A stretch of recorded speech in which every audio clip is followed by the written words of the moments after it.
What if you get an invitation, let's say to, I don't know, Grand Chess Tour, and you go play the top guys there? How optimistic are you that if you work hard enough, you will compete with these guys on equal terms or better? I've done this a bunch I was never a full tour participant, but I am one of the most regular wildcards in the history of Grand Chess Tour, because I'm always there. Yeah. Because I've been doing commentary for them for a while. And that means that whenever some kind of a force majeure happens and they're kind of searching for somebody to step in, I'm very often just already at the venue, and I present a kind of a ready-made solution which doesn't require any additional logistics or anything, which is why I played a bunch of events as a wild card, mostly simply because they just suddenly had a free spot because somebody was taken ill or somebody suddenly had to change plans. I was rarely completely humiliated, but it never went particularly well. And with the passage of time, it's not like the statistics are not going to improve dramatically. If you put me in a classical Grand Chess Tour event in my current state, it's going to be very, very ugly, I think. If you give me, if you tell me I absolutely must play one in a year, and I have or half a year, whatever, and you give me fair warning and tell me that there's no way to say no to that particular invitation, and here's your 6 months to prepare, I feel like I might do okay, one-off event.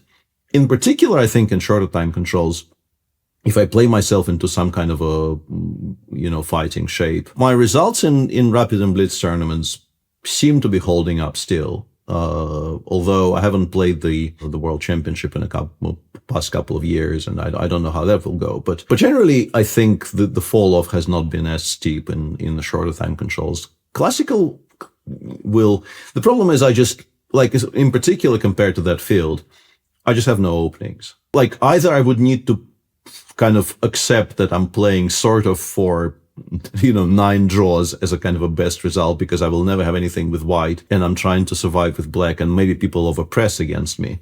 But that never has, this is a style which is possible but never particularly appealed to me. If I choose to play chess, I play chess to have fun. I don't want to, grind for 50% result against a strong field. I've done this sort of, my entire career is 50% adjacent results against strong fields, What's new and interesting about that?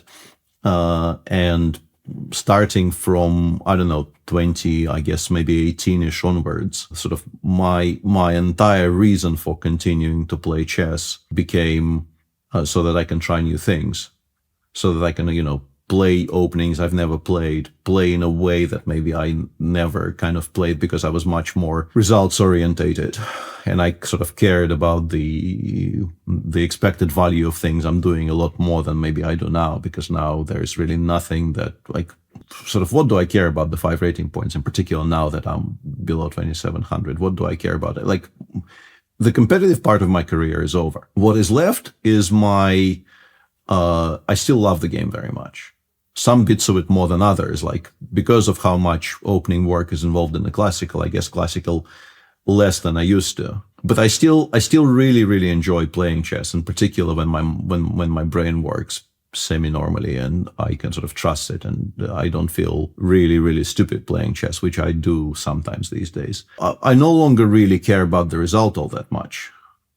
Which is a freedom. It's a very freeing feeling when you can just actually tell yourself you're here to express yourself, you're here to do a thing that you've dedicated your life to, and try to do things you haven't done yet. And this is why we kind of we moved on a little bit. But this is why, for instance, I really like playing against this new generation of kids. This is why the invitation to play specifically Erdogmush was interesting to me. It's a chance to play against somebody who the expectation is he will be very, very good. Obviously, nothing is ever guaranteed, but the expectation is he will be potentially one of the modern greats. And yes, he's still 14, so a bigger challenge would be to play him when he's 17, and nobody gives me a single chance.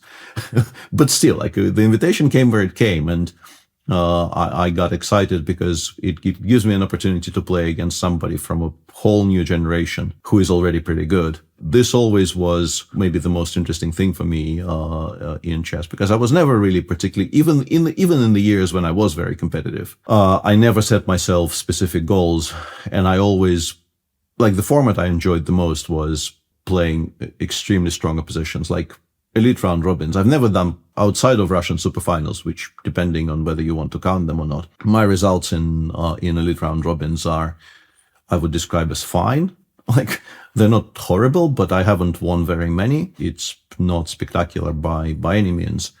But it's always been what I enjoyed the most, because I like the idea of competing against the very best in the world and seeing how I measure up against those fields. And okay, that is no longer available, but whichever brings me the closest to that feeling, like playing the up and coming kids. Like, I did quite well in the two Sigemans that I got invited to in 23 and 24, right? Half the fields were the top kids. Like in 23, I played Arjun and Gukesh, and in 24 there was Keimer, and I think Arjun again, right? And Noribek was playing in the tournament as well. That's still very exciting for me, because I want to try myself against those people. I want to see if I can still hang with those people, because, you know, I'm commentating on them enough to realize just how good they are. So if you give me a chance to play games against them, I will actually get properly excited about that. Remembering this difficulty where we began, your hypothetical about me suddenly getting a GCT invite, I think it's not absolutely foretold that I will get horribly humiliated, but every year it's getting harder. And those fields are very, very tough. I mean, I can still picture myself randomly binking some Rapid and Blitz event and finishing somewhere in the upper half and being very happy about it. But there will be a feeling that is a bit of a fluke.